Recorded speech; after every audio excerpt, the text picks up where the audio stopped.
in my life, I'm a lot like you were. Oh man, look in my life, I'm a lot like you were. Right? Here's another one. Oh my God, Scandella's the worst fucking defenseman, and I'm sorry, I'm going off. I'm pissed. I'm so sick and tired of you. Scandella's so fucking bad. He can't play worth a shit.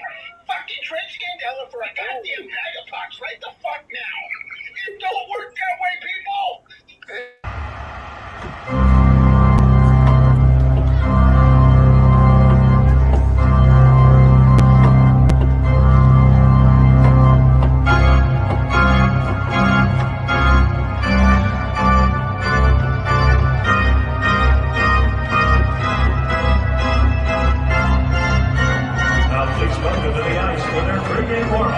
Presented by Scott Credit Union. Yours. Hockey Fan Report. Yes, it is that time again. We took the weekend off. We had to figure out how to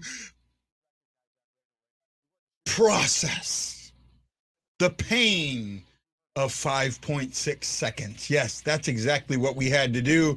And the easiest way to process the pain of 5.6 seconds was the Scandella clip. Oh, what a fun clip. You guys all loved that one. I had a guest and he ran away. Hopefully he'll come back. We'll see. First of all, let me say to everyone out there, I hope you're enjoying your Memorial Day.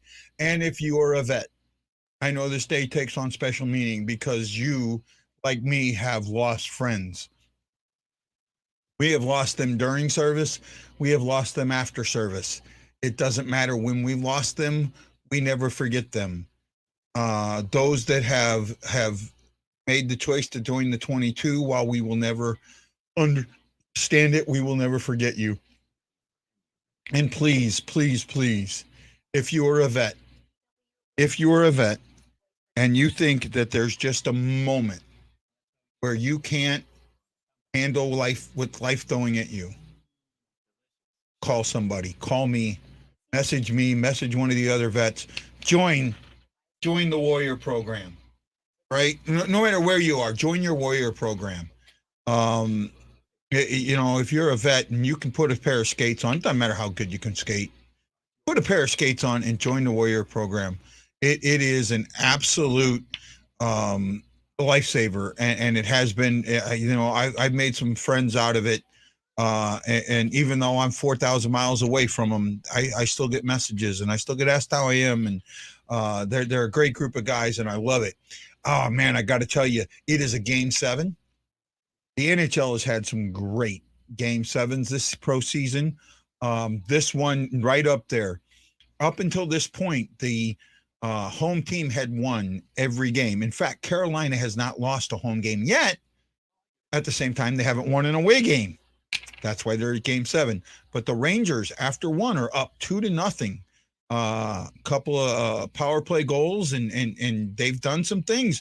And here's an interesting thing: is usually in Game 7s the whistles get put away, but they're not getting put away. They're being called. Too many men on the ice. Let me see what else has been called. There's been a couple of penalties called here. I think there's been like 4 penalties called already in this game, and I think the Rangers have either 1 or 2 power play goals in this. It's now at the same time, Carolina has had chances and not made them, not capitalized on them. Trying to pull the wrong report. Yep, that's the wrong report. I went to game summary. Here we go. So Carolina, Aho got a 2-minute penalty for hooking at 1:42. And then at the 7:46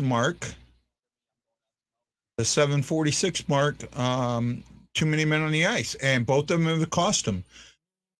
5:16, 1:42, 3:42, 4:42. Yep, just in there.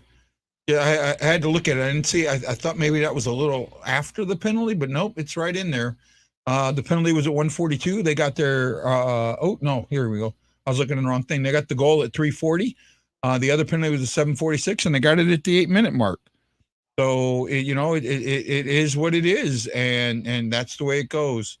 Thank you, E. I greatly appreciate that. Thank you, whoever this is. Colin, how you doing, my friend? Ryan Green, hello, sir. How are you? Welcome to the show. Anybody else out there? Who's out there today? Don't. You know what? I get a lot of people to watch that don't even say hi. At least say hi. At least say hi. At least come on, say hi. Danny from the Battlehawk Sand Clan, just like the BlueNote, the Hawaii STL Blues fan clan. We're there. Chris Lambert's here. Hi, Chris. How you doing? Don't be a stranger. Say hi. I'm liking what I'm seeing from the Rangers. I told you, and I was talking to my supposed guest who ran away on me. I don't know what happened. Hopefully he comes back. Not sure what happened there. Let's see here. Where are we at? Nope.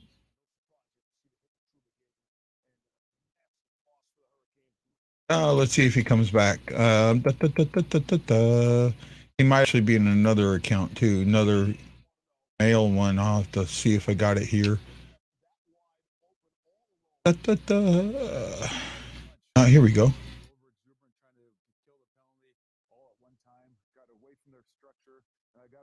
Try and send him something else. We've had some this connection that I have with Inside the Rink has been pretty good. I'm going to work on an article tonight. I've been trying to figure out how to do this the best way, how to make things happen, how to figure out what was the nicest way or the best way to write something, and I've got some thoughts in my mind. It could be controversial, and had to wanted to make sure that I did it in a way that was not negative to anybody, but tasteful, right? There's some things. Oh my goodness! Somebody kiss my KMA. It's on. I'm not even going to show that. I'm not even going to show that. You can KMA, my friend. Danny's barbecue. Enjoy that barbecue. Oilers and Rangers. I don't think it'll be Oilers and Rangers. I actually think it's going to be the Rangers and the Avalanche.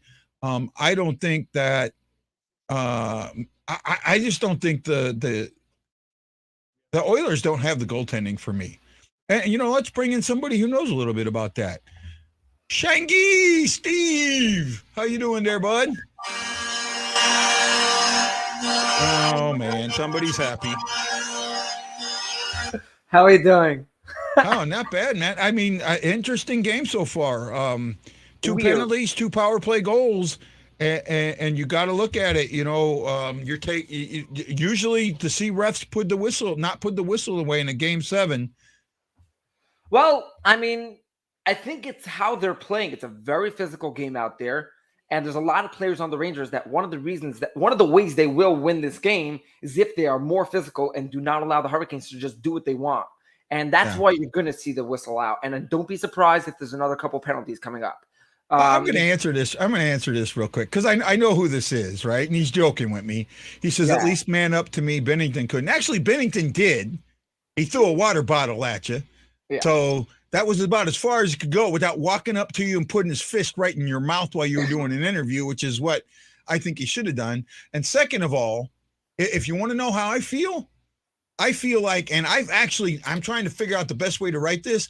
I want to figure out how Nazem Kadri got turned into John Gotti. Ooh. No, I'm serious. Yeah, no, you're absolutely on target.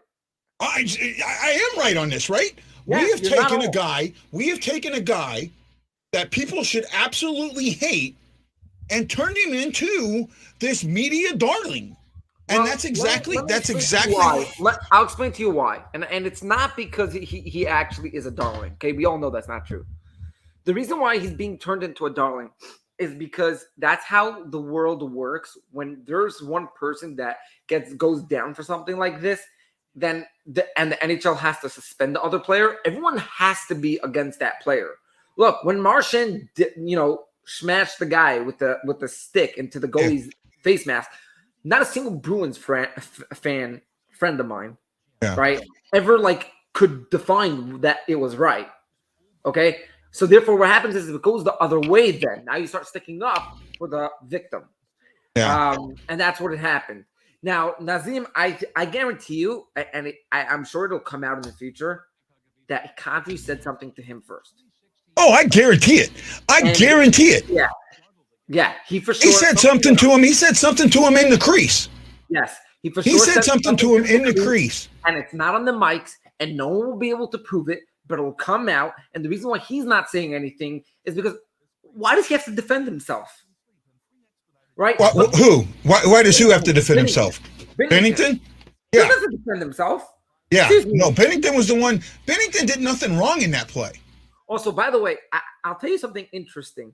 The Blues were having a hard time controlling, at the beginning of this series, they were having a hard time controlling, to win these games. And it was not easy. And Bennington was being ridiculous for them and working. I got to stop you there for a second because people are looking at this wrong. First of all, you look at game one, and while the Blues didn't play a great game, Colorado played the Blues damn near perfectly. Yeah. And played them perfectly, and they almost lost. They almost lost that game. Game two, Colorado didn't play any worse in game two than they did in game one. I wrote that in my article. Right? They didn't play any worse. In fact, they were better on the special teams in game two. I don't think they might have played the same, but they didn't play better. If you know what I mean. I don't think they could have played better. Correct. I think they played game one perfectly. That's what I'm trying to say. They played game one perfectly. Right? And they damn near lost that one. They lost game two. And at the point, the 6-7 minute point, the Blues are up by 1 at this point, and the game is going the complete way of St. Louis. It's going St. Louis's way. You can see the charging, the shots, everything is going St. Louis's way, other than these little bitty, odd man rushes are like the turnover that happens. But other than that, things are going St. Louis's way. By the way, for anyone watching the game, Seth Jarvis is officially out. Out for the game. Upper body. Is this the guy that got pounded by? Trouba. By Trouba. Yeah, he's out. That looked like a good hit to me. It was a great hit. I think just Seth Jarvis got nicely bashed. Yeah, no, I thought it was a good hit. See, that's the thing.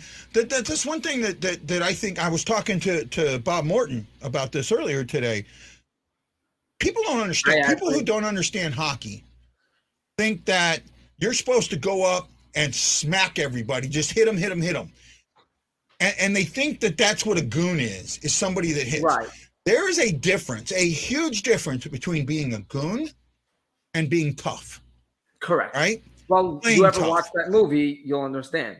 Oh, I hate that movie. I absolutely hated both of them. You know what? It destroyed the definition of hockey. No, they weren't. They actually destroyed what hockey was. It's impossible. And really? Huh? I'm going to run actually to the next period. Okay. And I'm going to be back. Okay, no problem. Right. You watch your game. I'll stick around till the end of till the start of the third. All right. Right. Okay. Enjoy your game, bud. Awesome. Okay. Bye. No problem. But for me, one of the things that I've noticed and that I look at is there is a huge difference between being a goon and playing tough, playing with grit, playing that style, right? There are about 7 or 8 real just goons in the NHL, and then there are guys that play tough, right? You look at for example, Ryan Reeves. Ryan Reeves is probably the borderline between being a goon and playing tough, right?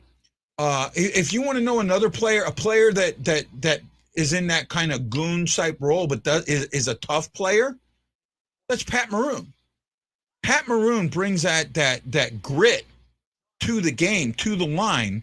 When he's out there, you worry about him. You need to know where he is so you don't end up in the next week. And that changes how you play. It really does. And that is something that I go on and that I pay attention to, is how that stuff happens. And I can't fault Steve for wanting to watch this, because this is an interesting game. And right now, the Rangers are giving it their all to Carolina, and Carolina has no answer. Absolutely no answer. And I know my buddy Lance didn't like this from behind camera. I'm starting to like it. I kind of like this from behind I like that camera view a little bit. I think I was getting to see some things that I normally like, almost a minute in the zone. That's how you wear a team down. That's what's important. And then when you get that break, if they get the break, you have your goalie stop it. That's what I'm. Okay, Matt Lowe. Well, Tarasenko was never going anywhere. Yeah, I have told you about Tarasenko from the get-go. I told my buddy Lance that Tarasenko wasn't going anywhere. He was full of it. I knew Tarasenko wasn't going anywhere. Perron is the interesting one. Perron is the real interesting one. The problem with Perron is money, right? Let me see if I can find this real quick. I had it up earlier. Don't know if I have it up now. Here we go. Cat friendly. Yeah, I have it. All right. Let me go back and take a look. The Blues are going to have some interesting decisions. I mean, it's not this year you have to look at. It's next year. It's absolutely next year, right? So let's look at this coming year. All right, 22-23. In 22-23, Bozak and Perron are UFAs, along with Nick Leddy and Calle Rosen and Ville Husso. Okay, that's it, 5. And then you have 2 RFAs, right? Niko Mikkola and Scott Prunovich. Prunovich is waiver exempt, so he can still be wavered, right? You can still waiver him. He's still young enough where you can waiver him, and he's 23, so he's getting there. Mikkola is 26. Mikkola is at that point, and he's arbitration eligible. So he's going to go to arbitration first before anything, and then they'll work something out. But and you look at Mikkola's last contract. Looking at his contract, he made his AAV was $925. He made $842 as a cap hit with some bonuses in there. He's going to end up getting, I'd say 1.5 to 2. I think that's what he's earned, especially as a full-time guy. He's got good numbers. I see him getting those numbers. I really do. I see him getting that stuff.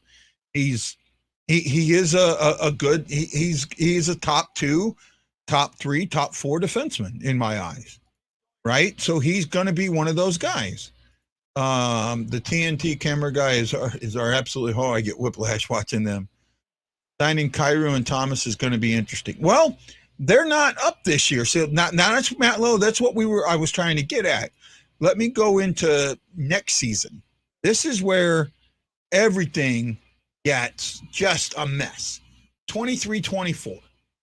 These are your UFAs in 23-24. O'Reilly at 7.5. Tarasenko at 7.5. Barbashev at 2.25.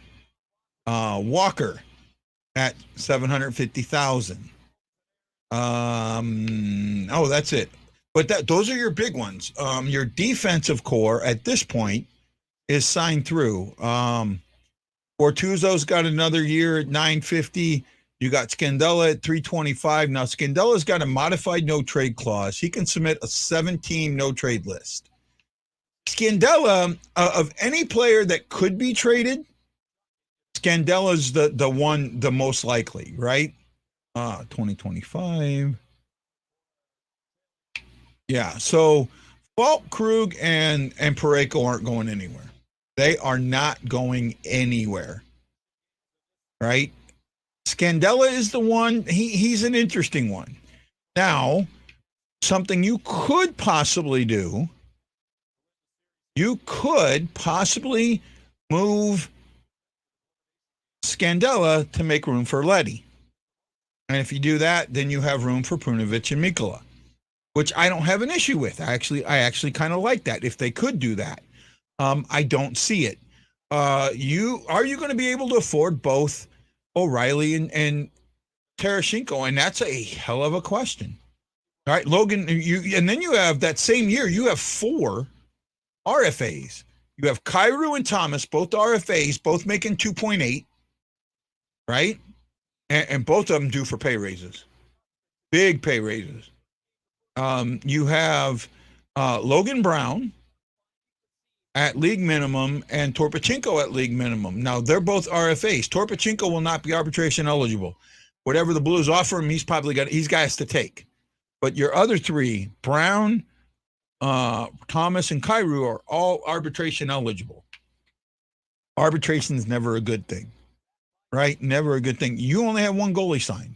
But you've got some goalies on the farm that could do a lot for the Blues in my eyes. A lot. Next season, they're not up next season. They're the season after, right? They're the season after. The Blues have grit. We've attempted to show that to color. I disagree with that. And I know in the offseason, the Blues will be regrouping along with Bennington getting time to heal. Prayers we come back stronger. Maybe. With the emergence of Prunovic, Krug could get traded. No, he can't. Matlow, you got to understand no trade clauses, right? Full no trade clauses is what he has next year. This guy has a young family. He's not waiving it for anybody. Okay? When these guys have the young family, that's exactly why Petro wanted that no movement clause. He wanted a place where he knew his family was gonna be able to set roots and grow up with his family. That's what he was looking for. That's what was important to him at that moment. Nothing else. And that's what he did. That's why he wanted that no movement clause, right? He wanted that clause. He's got a clause now that's going to take his kids right up into high school, to the end of his career in the high school. And you know, you got to look at that, right? You got to look at that, you know. That's important. That is important for people. I know from a military standpoint, right? When I got to a point, you know, once I got my kids in high school, I wasn't moving. You know, once they got to that point, I wanted to have that 4-year experience. I didn't want to have to bounce around, right? I knew how hard that was. I really did. So I was looking out for my family with that one. So when it comes to that, Barbie get traded. I don't think so. I really don't. I put this in one of the groups I'm in. I put a post about, hey, if you're going to say trade so-and-so, at least look at Cap Friendly first, see whether or not he's got a no-trade clause, right? Because, it makes it, to me, the guys, and Matt Lowe, I'm not calling you out, but in the groups, 90% of the fans who say trade A, trade B because he's crap, don't understand the game and have no clue. And this goes out to each and every one of you. Each and every one of you that wanted Tarasenko traded. Oh, he sucks. Trade Tarasenko. He was your best player this year. Hands down, he was your best player. He led the league in goals. Or he led the team in goals. He led the team in points. Right? He almost led the team in games played. I know he was close. I'd have to pull up the stats again to know for sure, but I know he was close. All right, let me pull up team stats here real quick. Team stats.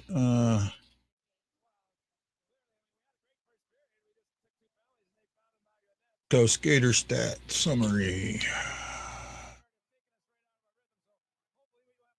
Rod Brindamore talking about how his team sucks at the moment. Okay. Let's go regular season. Oh, here we go. And there we go. I got everybody. So, Tarasenko played 75 games. Right? 75 games, scored 82 points. Better than a point per game. Barbashev led the team with 81 to 82, missed one game. Boreko had 80. Sad had 78. O'Reilly had 78. Falk had 76.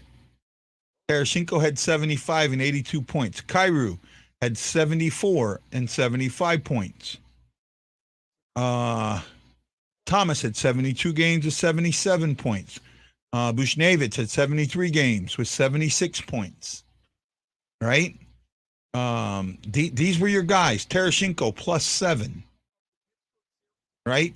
This was statistically one of Tarasenko's best years ever. 230 shots, 14.8 shot percentage. Time on ice, 16.58. I'm telling you, this is one of his best years ever. Best years ever. Right? And he's 31. And they're taking a Ranger off, 55. I can't say his name. He cannot put any weight on one of his skates. That's not good. And the coach isn't happy. Hooking. I don't know. If it causes an injury, it's got to be more than the 2. Because I know blood for the 4 minute. If there's a guy that's injured on a penalty, I'm trying to watch what happens. I can't see it now. Lindgren needs to be helped off after being taken hard into the boards by Niedermayer. So that wasn't what the penalty was. Okay, different play. But looks like Carolina's back on the power play. Carolina's got to do something here. Carolina's got to do something. Sammy Helms, how you doing, buddy? Maybe we were good enough, just didn't have luck on our side. No, we were good enough. It has nothing to do with luck. Nope, it was 4. We had 4 point per game players, right? Why, Brad? Brad, don't be a homer, man. Watch everything. Watch everything. What can we do to get better? Sammy, that's not a bad question. I don't think there's a lot we need to do to get better. I would like to see us to sign a defensive defenseman that can play that number 4-3 role. That can move up and down a little bit. I'd like to see Parayko get stronger and meaner and tougher in the offseason. I'd like to see us approach the neutral zone differently. I was talking to somebody today, and in all actuality, the hockey is 3 zones: offensive, defensive, and neutral. But I think the Blues play this as 2 zones: the offensive zone, and then everything else is your defensive zone. Well, in doing that, that makes the issue, right? That makes an issue. That makes your neutral zone. That's where a lot of our turnovers come from, right? The UFA for D-men are horrible. We'd have to trade for one. Not completely horrible. I think there's a few out there. I think it's going to come down to money. The Blues are only going to have about $10 million available. Bozak is gone. I do not see the Blues re-signing Bozak. I like the guy. I really do. Even at the league minimum, he's taking a slot that I would rather have a younger guy in. I'd rather get Costin in. I'd rather get Joshua up. More time for Joshua. We have guys down on the farm. And here's the thing. You think, I've heard everyone talk about the St. Louis farm system not being that good. They haven't lost a game. They're 5-0. 5-0, won 2 series in sweeps. Right? 2 series in sweep. Neighbors is still a year away. I don't see Neighbors coming up next year unless he gets his 9 games. That's all I see Neighbors doing is getting his 9 games. Right? That's it. I don't see him coming up at all. I think he needs that minor league time. I don't think he's NHL ready. I really don't. Maybe I'm wrong, but I don't think he's NHL ready. Brown needs to get a little bigger and a little tougher and a little stronger. And he needs to work on his back check and his forecheck. He needs to work on his body a little bit, on being on the body a little bit.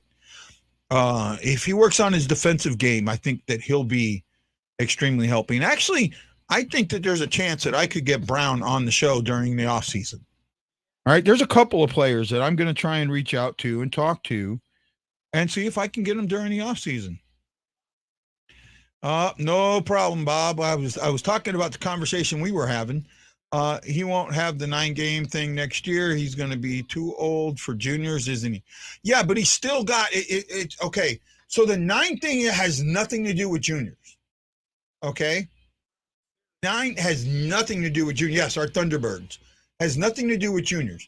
You can play up to 9 games before your contract, 1 year of your contract kicks in. So if you play 8 games or 9 games, right? If you play that 9th game, I think you can play up to 9. If you play that 10th game, it burns a year, right? Actually, so my thing with Hoffer is I give him 1 more year down on the farm and go ahead and bring Lindgren up. And I had this talk with Robert Morton about Lindgren today. And there were a lot, and Bob gives me this thing saying, well, look at his numbers when he's in the NHL. And I say, stop. I get that. I really do. But I think that there's something that you're missing. First of all, who he was backing up and who he played for. Backing up Price, all-world Price, and he was playing for Montreal, who hasn't been very good. Let's remember that. They have not been very good. Okay?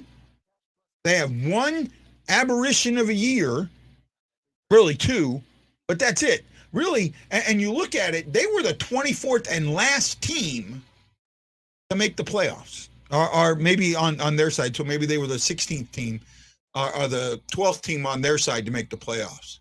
I think Chicago might have been the very last team, right? And with that being said, they had that 1 good run, but that was Price. And then the bubble, that was Price. They were the last team in the playoffs. The last team in. That was Price. He's played with really bad teams. In St. Louis, he did exactly what Bennington did. These guys know how to make a goalie look better than he is. And I think that.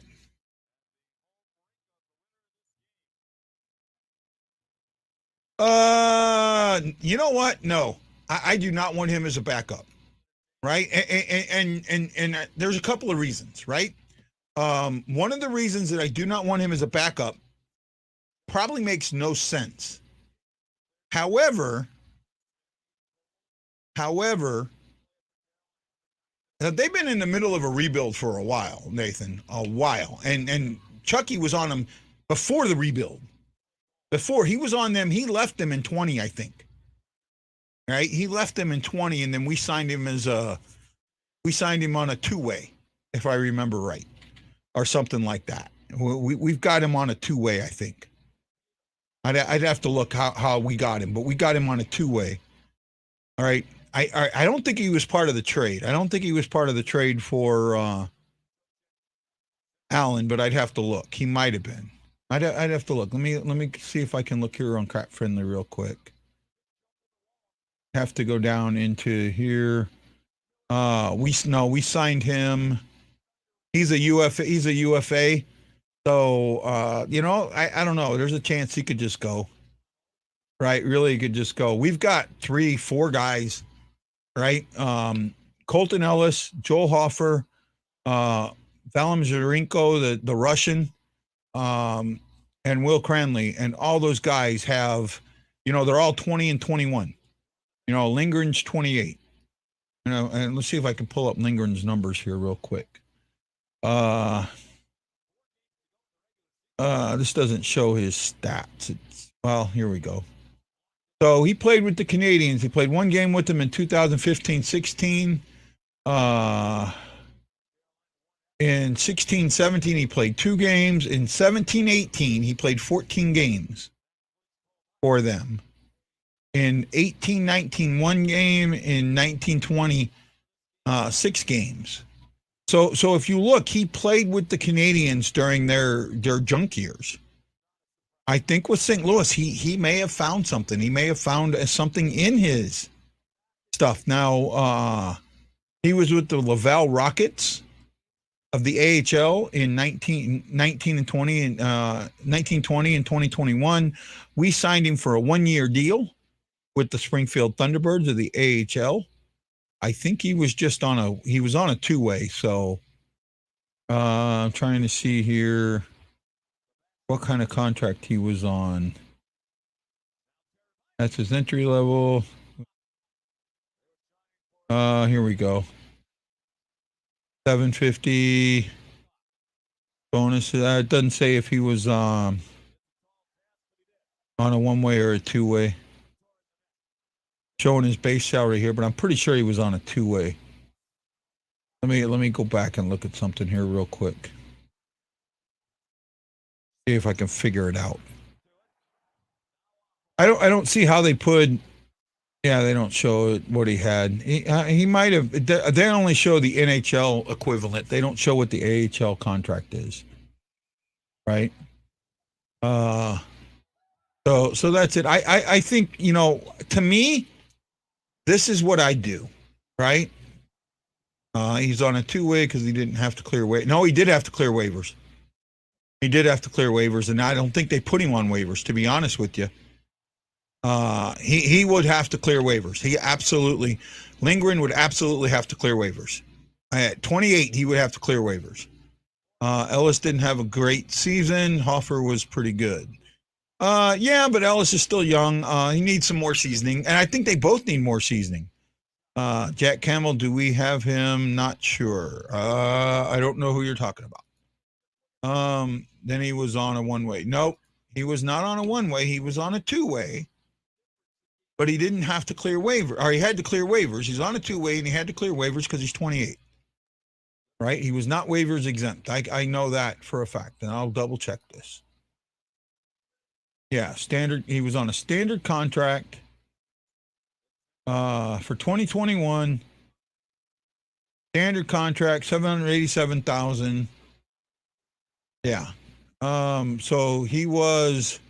Yeah, he was not, and they don't show the AHL equivalents here on Cap Friendly, but I know he was on a 2-way. I'm pretty sure he was on a 2-way, and I know at his age that he has to clear. Actually, that's Mikkola I'm looking at. How did I get on Mikkola? I don't know how I'm looking at Mikkola. Here we go. Here's Lindgren. Let me try and bring up Lindgren again. I don't know how I got on that. So Minnesota, I'm trying to see here, is a 28-year-old goaltender, was born in December 18th, 1993. He has signed 4 contracts with a total of 5 over a career that spans 6 seasons with at least 1 NHL game. He has a total of 29 games.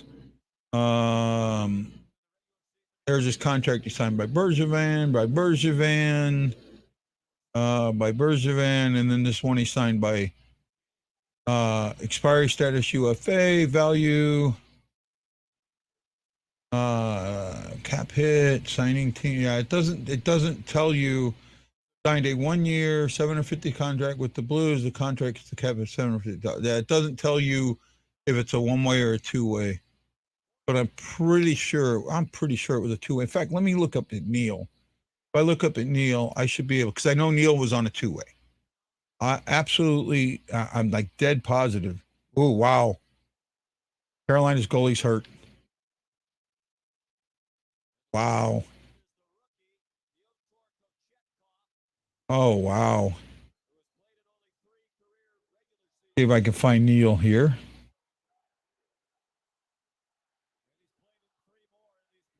Hold on. Why can't I find Neil? Oh, here we go. James Neal.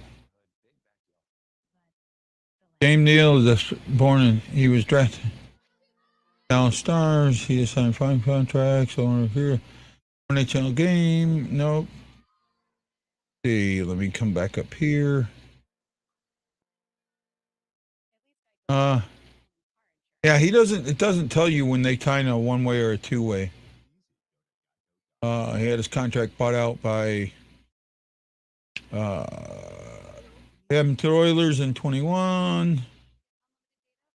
Buyout. Oh, he's got that buyout. He's going to end up making he's going to make $2 million a year till 2024, 25. So he may stay with a low end contract, right? He may absolutely stay with a low end contract. I could see that, right? Are you guys tired of me talking yet? I'm not sure what happened to him. I didn't see, but he was stretching hard. So I don't know. What if 50 goes for a sabbatical like this year? Can Lindgren be as good as Husso? I'm just saying it's a gamble. It is a gamble, right? You know what, Danny? I watched a little bit of the 500. I didn't watch the 600. I ended up binge watching a show on Netflix about serial killers. So that's where my mind was. Oh, yeah, they brought him in. They brought in, let's see here. Oh, he just pulled something. He wasn't hit. He went for a save. He pulled something. And he went grabbing his knee. I think he hyperextended his knee. Yeah, he stretched out as far as he could. I think he hyperextended his knee. You know what? But I got to be honest, Matt. I don't want Husso. I got to be absolute honest. I don't want Husso. And I know you guys, on the surface, Husso had a good season. However, if you break that season down, come February, right? The end of February, we hit March, and from March to the end of April, his numbers skyrocket. And in the playoffs, the guy had a 4-something GAA, 4-point-something GAA. I mean, when you needed him to be the best player on ice, he wasn't. Doesn't mean I'm blaming him for the losses, but your goalie, like right now with the Rangers, is Gerskin. Against the number, what were they? I think they were the number 2. Well, they were number 2 seed, but the number 2 seed is, you know, they weren't a high end team. Scored points. I mean, they played well, but you know, it's a goalie. You need that goalie. The goalie's got to be the best player on ice. And right now, he's not. And he wasn't. And that's my issue with Husso. Right? That's why I don't want Husso. I absolutely would rather see some of these other guys. Now, let's get into the Bennington sabbatical. I don't think Bennington went on a sabbatical. Look at his numbers up until December. Right? Let me go look at his numbers up until he got COVID. Give me a moment. Give me a moment. Give me a moment to be with you. I got to pull something else up here. I want to look at his numbers. I want to look at his numbers from the beginning of the season up until the beginning of December when he got COVID. And he got COVID right at the beginning of December. Right? I'm sure we can find it. I could look it up somewhere when Bennington got hit with COVID. But I want to look at those numbers. So let me go. I'm doing it. I'm getting there, guys. I'm getting there. So here we go. It's so much easier when you got a producer to do this. But I don't, so I have to do it. Oh no, this is going into playoffs. That's why regular season. Okay, now I can go back because he didn't come back until I think like one of his first or second games was the Winter Classic, if I remember right. So we'll go right up to December 1st because I know it was early December. So I'm looking from the October 12th to December 1st. Get stats. And where was our boy? Our boy was, let's see. Where was he at? Why can't I find him? Here we go. Bennington was 17th in the league. He was 8-5-3. He had a 912 and a 280. All right. And in all actuality, that's not bad. And the Blues at this point were in a pretty good position in the season. Right. And I think this is where he gets COVID. And after he gets COVID, we see this decline in him. But in April, right, we saw a change in Bennington in April, right? So let's go through end of April and go back from the beginning of April. I'll go March 31st, so it was somewhere around there. And what were Bennington's numbers then, right? Now, Husso had decent numbers. He was 7-1-2. 7-1-2. This is for the month of April. He was in 10 games, started 9, was 7-1-2 with a 910 and a 305. 910 and a 305. Bennington was 5-1-0. So only played 7 games, started in 7 games, was 5-1-0 with a 901 and a 308. Okay, not the greatest numbers, but you see you can see that as he got playing time, he was getting better. And when he came in the playoffs, he was absolutely lights out. In the playoffs, he was lights out. His numbers are incredible. Under 940 something save percentage. Right? So that's kind of what I'm looking at, guys. Where are we at? Husso can go. We made it to game 6 because he didn't show up for game 5. I don't believe that. Never mind. Good old Google. Yeah. I hope Carolina or Tampa wins the Stanley Cup. I don't know. Too many numbers. That's what sports are, unfortunately. A lot of numbers. I think Tampa Bay will win it. Nitro, I'm not sure. I don't think Tampa Bay makes it to there. I think the Rangers are going to make the finals, to be honest with you. When they get going, man, hard to stop them. True, but I think the Rangers right now got something special going. I really do. In the pick'em contest, or not the pick'em contest, but the brackets contest from NHL, I had the Rangers making the finals against the Avalanche, with the Avalanche winning. Yeah, and you can shoot me later for that, but that's kind of where we were. Hey, I want to say a big old thank you to Brad Pond, Sammy Helms, Charles Jenkins from my high school, Erickson Krieger, Danny Johnson, and Ashley Jones for putting them thumbs in the air and saying how much we love you. And for all of those that do it on YouTube, like Shackletest, T-Lo, Nitro, Kevin T, Robert Morton, and Matt Lowe, and so many others. Thank you so much. We greatly appreciate your checking us out and watching us and sharing us and making things good. Kevin T hopes the Rangers win it. Cardinals won today. I haven't gotten behind the Cardinals. I don't get behind the Cardinals. Yeah, I know T-Lo is not a fan of the Rangers, but I had to go with my brain on that one. You know, my brain kind of told me that. I mean, Guy, if we're going to blame COVID, there were a lot of players in the NHL who got COVID and still performed. I'm just saying, if Husso plays like he did in Game 6, you collect a lot of points. Man, Rob, Bob, I get what you're saying. I really do. I really do. But what about between Game 1 of the first round and Game 6 of the last round? Look at the games in between there, right? There was nothing there, and you know, 2 of those games against the Wild, I'm sorry, he was not even close to being good. You can blame stuff on everything. I'm sorry. You got to make the stops you're not supposed to make. Now, he did do some of that in Game 6, but when it counted the most, he did.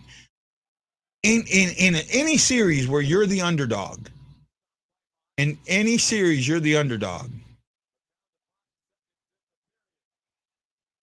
I don't know, Kevin. I've seen a couple of different looks. You can say yes, you can say no. It's one he should have had. You know what? It felt so much like the blue line shot in 86 or 96. It felt so much like that. Okay, fair enough. Rangers up 3-0. Yes, they are. We got Shaggy back. Parayko doesn't use his body. Nitro, that's a great, great point, man. Wow, what an interesting game.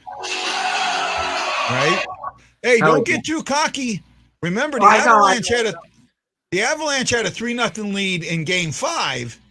Hey, guy, don't say anything. Don't say anything. You don't do that. Don't do that to me. I'm a Ranger fan. I know what that's like. Okay. Don't get cocky. That's all I'm saying, bud. Don't get cocky. All I'm saying is they have their backup goalie in now. They do, and you're talking to a fan base that was all about backup goalies. Yeah. At least their goalie hurt himself and didn't get hurt by somebody else. Right. You know what? There's something I'm noticing about this Ranger specific game. And I actually am really liking what they're doing. Especially when it's in their zone and they're trying to they're trying to stuff it in front of the net. And what the Rangers keep doing is keeping their sticks active and just sending that puck away. Even though it's still in the offensive zone, they send it away from that center from Shesterkin. And they mentioned during the game that one of the problems Gallant had with their previous series is that the paint, what we call inside the paint, what do you mean in the goalie's zone, when they are all stuffed up in there, but you're not dominating that's when they score. And you have to dominate that part. Kick them out. Send those pucks away. Don't let them get a bunch of stuffs. You got to keep the house. You got to keep the house clean. That's right. Got to keep the house clean. Right. Even if they want to send their shots, even if they're coming inside, don't let them have too many chances, even if they're coming inside. For me, I flip the house. I don't like the way that they show the house. I flip it. Right? Okay. To me, because you look how many times guys score goals right there on the side of the net, Right. That area. So for me, the house, I take the line straight out to the circles. To the center of the circles. Ovechkin's the classic. Say again? Ovechkin's the classic. Yeah. Right? There we go. So I take the lines out to the center of the circles. I come all the way up to the circles, to the top of the circles. Then I 45 it and come in front. 45 it to the net and then come in front. To me, that's the house. And I flip with. Well, let me ask you, what's your like go-to move for a power play? What's your favorite move? Like, do you like? I'll explain to you what I mean by that. So you have the ones where they're going to pass around until they get their perfect play set up and the defense allows. Then you have the plays in which you have called shoot on net, which you're looking for the deflection because you have more men than them. They can't outman you. And then you have the ones where you're running faster than them and trying to keep moving it. What are you a guy? I like the cycle goals. I like either the setup goal. I kind of like both. I like goals that are set up by a cycle, right? Okay. Because the cycle does something. The cycle does something that people don't realize a lot, and that is. And I gotta hold on. I want to answer this question. Okay. Scandella was hurt until the last two games of the playoffs. Okay. Right. He showed up in Game 6, and in Game 5, and he was there in Game 6. So Nitro, remember that he was hurt until that point. And people have to realize, especially Scandella. Scandella is played. I mean, especially in that Game 5, I think, right? Yeah. I think he came back in that game. He played pretty good defense. Yeah, he played great defense in Game 5. You can't look past that. There's no stats for it, but no, it's the eye test. It's the eye test. There's a lot of numbers that I don't even know how they could even do it, in which they could figure out like how many times a defender was able to knock away the puck from the offense. Like if they could have like a number of how many times they actually like stole the puck. But yeah, it's hard. Ooh, what's this? Okay, stuff? I can remember. I know two of them off the top of my head. I don't know all three. I can name you. Okay. What do you mean? Is this any teams? No. So this is players that Kadri knocked out of the playoffs. Okay. I know he's knocked 3, if not 4. Right? Okay. So this season he took Bennington out, key player. Last season he took Falk out, key player, got suspended for 8 games, right? All right. And then the season before that, he took somebody out when he played for Toronto, but I don't know who that was, and I think it was a key player, right? That was in the 1920 in the bubble. He took somebody out in the bubble. I'm pretty sure because I remember this. Because he got suspended for it. I read this article. I'm trying to find it. Yeah. There was an article written. It's on Daily Dose of Buffa, whatever it is. This damn Buffa. And he wrote a whole article, which he says he calls it a quick word. Nazem Kadri is a dirty player and doesn't deserve a defense. Well, I agree with that. Well, he goes through that, but I mean, he specifically says that they were down and the Blues were putting on pressure, and Kadri was trying to change it, and he really was trying to change what was going on, and he did it the wrong way, and you can't do that. You know what I mean? There's the article I have from when he hurt Falk. That was a head injury, which was absolutely ridiculous. Yes. That one was disgusting. Tyson Barry. No, that was a different team though.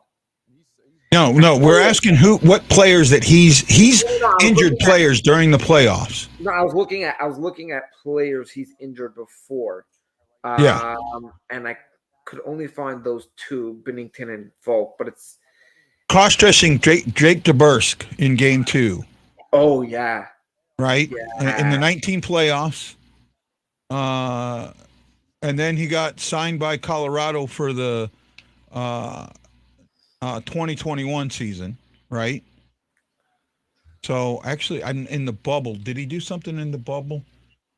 He found success with it serving as their second. Yeah, in the bubble, recording before missing the rest of the regular season due to a body injury.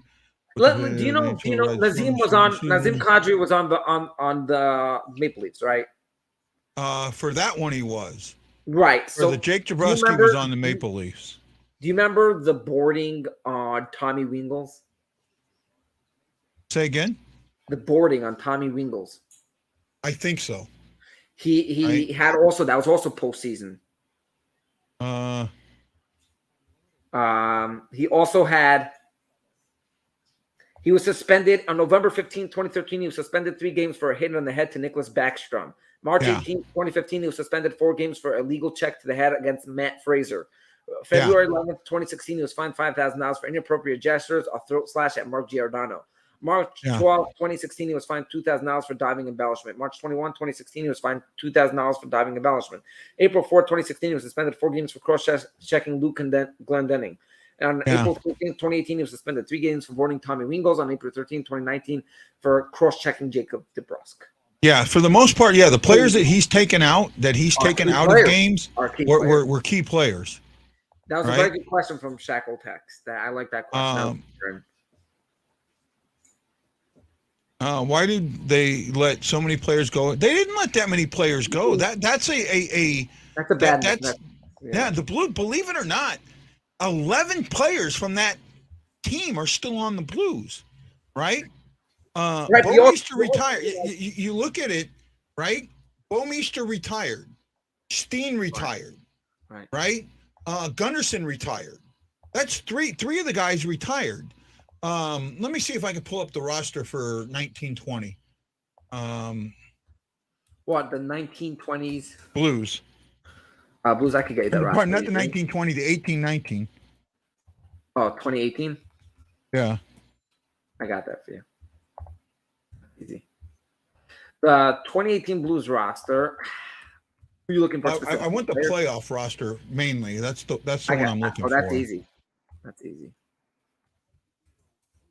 Because the playoff roster, that's what I want to go through real quick and see where we're at on that playoff roster.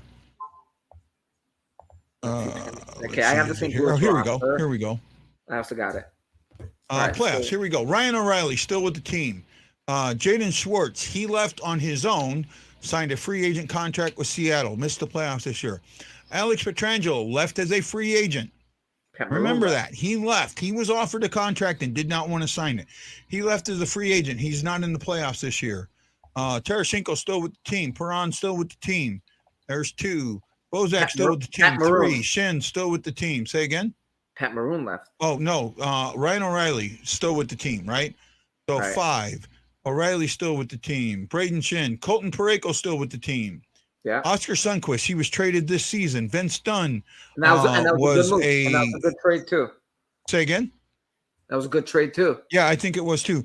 Vince Dunn was was an expansion with the Seattle. expansion. Right. Pat Maroon was not re-signed. He was not offered a contract. Now that's one they let go. Joel Edmondson was traded to Carolina. Jay Bouwmeester retired due to a cardiac situation. Yeah, that was bad. Ivan Barbashev, Robert Thomas, Alexander Steen retired due to back issues. Zach Sanford was traded. Carl Gunnarsson retired. Sammy Blaze was traded. I don't think anybody's going to complain about that. I will. Bortuzzo was traded, and Robbie Fabry was traded. So And these by the are way- the by the guys way- that are still on the team from that. So you got Blaze, or not Blaze, sorry, Bortuzzo, Thomas Barbashev, Parayko, Shin, Bozak, Perron, Tarasenko, and O'Reilly. That's 9. Then you have Bennington, 11, or 10. And actually, I think there's one more that I'm forgetting. I think there's somebody else that I'm forgetting. I might have skipped somebody. Let me go. So O'Reilly, Tarasenko, Perron, Bozak, Shen, Parayko, Barbashev, Thomas, Thomas, Bortuzzo. I think Kyrou also was while he didn't play any games. I don't think he played any games. He was still part of that team. So Kyrou was still on that team. Got a ring. He got a ring as a black ace or whatever. And then you have Bennington. So you had 11 guys, right? They didn't let as many guys go as you think, right? Well, also, and that's it feels like they let people go because you feel like such a difference in the team this year. there's a good one. I forgot Krug from Boston, but Krug didn't get a ring. Actually, he might have a ring. I don't know if Krug got a ring or not. Right? Hoffer should be the backup this upcoming year. Lance, I'm not sure. I don't think so. I'm still on the Lindgren train a little bit. I think you should give Lindgren. I think Lindgren should. He's cheap enough, and he's got enough experience. He's got some age. He's 29. He'll be 29. I think he's that type of guy. Man, I just looked at that Trouba Hit. I have no issue with that Trouba Hit. I have no issue with that Trouba Hit. I mean, he's a little chicken wing, but okay. So first of all, the Trouba Hit. Yeah. You have to rewatch it, and people have to watch it again. Number one. Number two, I keep saying this again with hits. Trouba is vicious when he hits, and people know that. And but it doesn't make him dirty. There's a difference between vicious and being dirty. Like when you have a player like Marchand who slashes, and when he slashes, he'll do it hard at you on purpose. That's called dirty. When you have a guy who hits, some of his hits might not work out because let's say the player moved into a position he didn't want to. Most times when he's hitting a guy, he's trying to make space for his players. If you watch that play, he was making space. He was not trying to just smash the player up. Interesting question for you. Just curious. Yeah. Are you happy with Bennington, or would you want to bring in? Well, I'll tell you like this. Let me ask this better. Bennington's a pretty good starter, and I think if I was keeping a team, I'd have him as my goalie. Would you bring in a veteran as your backup due to the fact that you see that Bennington as a starter could be rough? Nope. Absolutely not. Absolutely not. You'd rather Lindgren. Huh? You would rather Lindgren. I'm not questioning you like accusing. I'm asking more of your expertise. No, I'm not because here's what you saw. Here's the reason why. So somebody originally brought up Marc-Andre Fleury, right? I'm And the reason he's too old. I'm discussing. I know, like but the reason that I don't want it, because it doesn't give that guy a chance to fix himself if something's wrong. It immediately oh my God, somebody else should start. Oh my God, somebody else should start. Oh, we got this veteran backup. Let him start. I'd rather bring in someone like You have Bennington. Mhm. You have Bennington, who is only 28. Yeah. No, he's 29. 29. Sorry. I'm very curious actually who free agent goalies are next year. But we have five solid goals. We have 5 guys. I was just looking at it. We have Hofer, Ellis. All right. We have a Russian guy. We have Lindgren and one more that I can't remember the name of. Let me go back. I was just looking at the goalies here. So our goalies down on the farm, we have Colton Ellis, Vadim Zarinko, who's been showing some promise, Will Cranley, who's been showing promise, Joel Hofer, Charlie Lindgren. We have Bennington, and then Husso. But how many of those are someone like? Because I feel like Bennington's a person that if he has like someone to boost him to the next level, if you know what I mean, like someone who's gonna give him some good veteranship to teach him, to get him through many moments, he's gonna get to even a higher level. He's good, and he could. Yeah, but he had Allen. Right, originally, and then he backed our basically in the 20 season.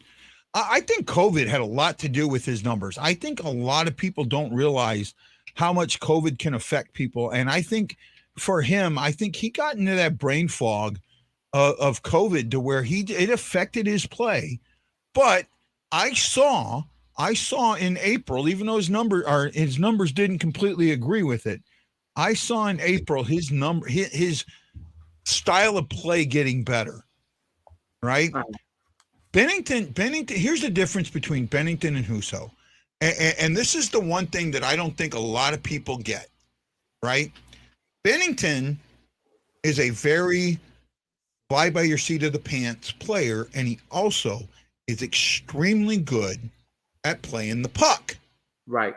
Husso is extremely a technically based goalie. Technical. Oh, I got my lines. I'm he's like doing math problems in his head while the puck's coming down. Right. But he does not play the puck well. Right. Right? I'll be honest with you. I would rather have Bennington, who might give up that weird ass goal, but he's going to play enough pucks that he's going to give you 1 or 2 goals from how well he plays the puck. Well, here's my problem with Bennington. Yeah. His save percentage has only gone down since he started playing. Okay, his save percentage when he started was a 940. I mean, name me one goalie that save percentage stayed in the 940s after their first year. 1 second. Colin Smith, I'm going to quickly talk about this one. I think I mentioned this once. I have no thoughts on the trade. Why do I have no thoughts on the trade? Because we haven't seen Sammy Blais play, and I can't tell you if he's good. If Sammy Blais right now was destroying, I would say, and we're in this second round of the playoffs, and we're doing amazing. That's it. I would say maybe we won it, maybe we didn't, but we haven't seen him. I don't like that people are even discussing it because the fact is Rangers are in the second round of the playoffs. So you got 2 players for Buchnevich, and I think that was the right. We got exactly what we needed. You guys got exactly what you needed. And you know what? Sammy Blais is actually a good player to come back for us next year. He is, and I think he's going to be really good for you guys. Player. Anyways, back to the thing. Jordan, I understand Jordan Binnington's not going to keep his numbers at a certain, at a crazy pace. My thing is, how long, you always want to give your goalie the chance. And Bennington has shown that he could stand on top of his head. And the thing prior to COVID, Bennington's numbers were outstanding. After COVID, his numbers drop. COVID did something to him. And I think that it's taken him the 2 years to get over the COVID because he's had it 3 times. Well, do you know what COVID did? I'll tell you the biggest problem with COVID. The biggest problem with COVID is that you weren't always playing with the same team, and every day you had to figure out something else, and you weren't on the same schedules, and schedules were different, and you were trying to work out players, and in general, that was very hard, and we know that. My thing is, I mean, just physically, what it does to your lungs, what it does to your muscles. There's the brain fog, the COVID brain fog, right? Well, I'll tell you I didn't have COVID ever, so thank God. So, I had it once. I got it. I got it after I got the shot, so it was come and gone. But I've dealt with fibromyalgia, and I've dealt with some other things that have given me that brain fog. And I'm telling you what, there's moments, and you see it on the show, where I have an absolute complete thought in my head, and it disappears. It goes away, and I can't find it. That's what that brain fog does.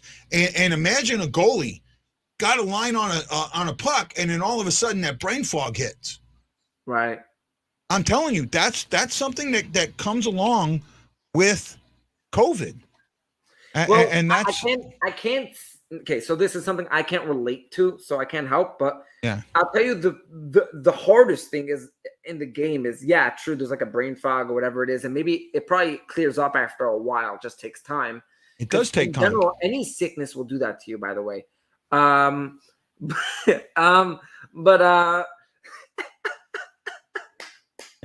My people love me. Oh, they're good. I'm gonna go back for the third period. I will come back after. Okay, actually, I'm gonna end it here. I'm not gonna go much more. All right. But hey, man, thanks. We're gonna now. I am going to do this. What I do, like my regular show, the pre-games, intermissions, and that. I'm gonna do that for all the conference final games. Okay. So, I don't know how many I'll make it to, but I could probably make it to a lot of them.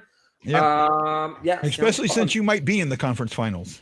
Hey, guy. Don't. How much time's left? 17:32. If you guys blow this, blow this, you don't deserve to ever be in the playoffs again. I will end with this. A friend of mine asked me, and a lot of friends of mine look to me for my Rangers insight because I'm very into my insight.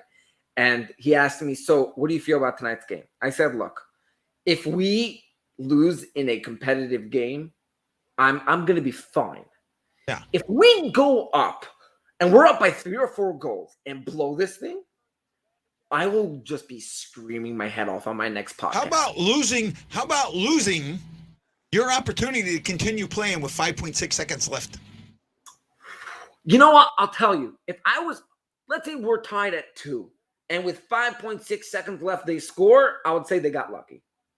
Well, I don't know about calling the Avalanche lucky, but that's exactly what the Avalanche did. Yeah. But you know what? It hurts, but I feel like I could say that we played our heart out the entire series.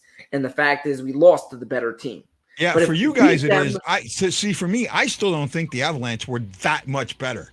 They might have been a little bit better. They weren't that much better than the Blues. But you know what they did better than the Rangers? 100%. They know how to skate 60 minutes. They skate 60 minutes. And the Rangers cannot always do that. Okay? Yep. They come out sometimes tired. They go to the third period tired. And they showed that in game 1. The Hurricanes showed why they're better because even with just 1 left, you know what I mean? Yep. All right. I mean, and right now, see, you've got Carolina coming after them, and they're crowding the net. So we'll see what happens. Right? They know that their season's on line. There's a huge pressure on them because they will look terrible if they don't win this game. It's a game 7, man. Okay, enjoy it, man. Enjoy. Right. I'll talk to you later, my friend. Thank you so much.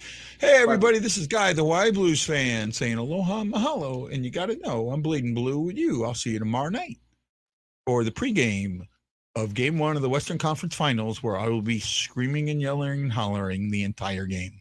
Aloha.